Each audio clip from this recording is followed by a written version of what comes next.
ఈరోజు మన encounter news. నేను మీ కే విజయ భాస్కర్. ఒకవైపున మనమేమో మనకు ఓటు వేయకపోయినా కానీ ఏ రోజు కూడా డిస్క్రిమినేషన్ చూడలేదు. అటువంటి వాళ్లకు కూడా మనం డోర్ డెలివరీ చేసిన ప్రభుత్వం పాలన మందైతే ఈరోజు కేవలం ఓటు వేయలేదన్న ఒకే ఒక కారణంతో ఏకంగా కొడతా ఉన్న పాలన వీళ్ళది. ఈ పాపం ఊరికే పోదు. రెండవ పాపం చంద్రబాబుది కూడా అప్పుడే పండింది. బహుశా కేంద్రం ఈ రకమైన కేంద్రంలో ఈ రకమైన పరిస్థితులు బహుశా ఎప్పుడు ఉండిండవేమో. ఈ రకంగా కేంద్రంలో 240 ఎంపీలు మాత్రమే వచ్చిన పరిస్థితులు, రాష్ట్రంలో ఏకంగా వీళ్ళకు కూడా ఈ మాదిరిగా మంచి నెంబర్లు వచ్చిన పరిస్థితులు, ఎన్డీఏలో మళ్ళీ చక్రం తిప్పుతా ఉన్న పరిస్థితులు.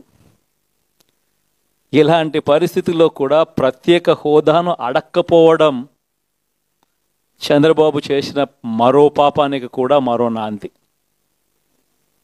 ఇలాంటి పరిస్థితుల్లో కూడా ప్రత్యేక హోదా మనం అడిగి తెచ్చుకోలేకపోతే రాష్ట్రంలో ఏ ఒక్క యువకుడు కూడా క్షమించడు చంద్రబాబు నాయుడు. మనం కొంచెం ఈ పాపాలు పండేదాకా మనం గట్టిగా దీన్ని నిలబడగలిగితే, ముందుకు తీసుకొని పోగలిగితే ఈ పోరాటాన్ని ఆటోమేటిక్గా శిశుపాలని 100 పాపాలు ఫాస్ట్గా ఎరోడ్ అయిపోతాయి.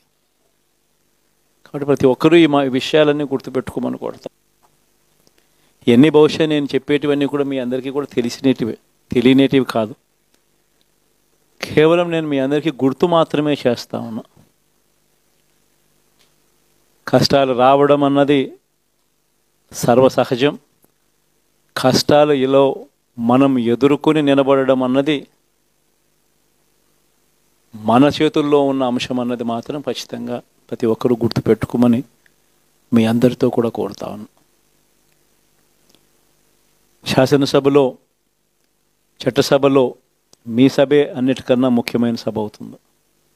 ఓటు వేయలేదు అన్న ఒకే ఒక కారణంతో మనుషుల్ని కొడతా ఉన్న పరిస్థితుల్లో, మనుషుల్ని అవమానిస్తూ ఉన్న పరిస్థితుల్లో, మనుషుల్నే బలవంతంగా ఆస్తి నష్టం చేస్తూ ఉన్న పరిస్థితుల్లో ఇక ప్రతిపక్షం ఉన్నది ఒకటే ఒక పార్టీ, ఆ పార్టీకి అవకాశం ఇవ్వాలా అన్న కనీస నైతిక విలువలు వాళ్ళు పాటిస్తారన్న నమ్మకం నాకైతే లేదు. కాబట్టి మీరు చేయాల్సిన పాత్ర గొప్పది, చాలా ఉంది అన్నది మాత్రం గుర్తుపెట్టుకోండి. రాబోయే రోజుల్లో యాక్టివిటీ లెవెల్స్ అనేది ఆటోమేటిక్లీ పెరుగుతాయి. రాష్ట్ర వ్యాప్తంగా ఉన్న కార్యకర్తలందరినీ ఎవరినైతే వాళ్ళు ఇబ్బందులు పెట్టారో ఖచ్చితంగా వాళ్ళందరికీ మనోధైర్యం ఇస్తూ వాళ్ళ గ్రామాలకు వెళ్ళి వాళ్ళకు తోడుగా ఉండే చేసే కార్యక్రమాలు జరుగుతాయి. రాబోయే రోజుల్లో ఇంకా టైం గడిచే కొద్దీ ప్రజల్లోకి వెళ్ళే కార్యక్రమాలు ఇంకా ముమ్మరం అవుతూ పోతాయి. చివరికి ప్రజల్లోనే ఉంటాం. ప్రజలతో కలిసి పోరాడే కార్యక్రమం వేగంగా టైం గడిచే కొద్దీ మనము వేగంగా అడుగులు ముందుకు వేస్తాం. ఒకటి మీ అందరికీ చెప్తా ఉన్నా, ఏకంగా 14 నెలలు పాదయాత్రలు చేశాం. ఆ వయసు ఈ రోజుటికి నాకుంది. ఆ సత్తువ ఈ రోజుటికి నాకుంది.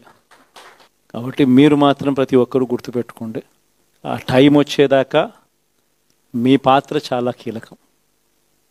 ప్రతి ఒక్కరూ ఈ విషయాన్ని మాత్రం గుర్తుపెట్టుకొని మీ అందరితో కూడా సవినయంగా వేడుకుంటా ఉన్నాను.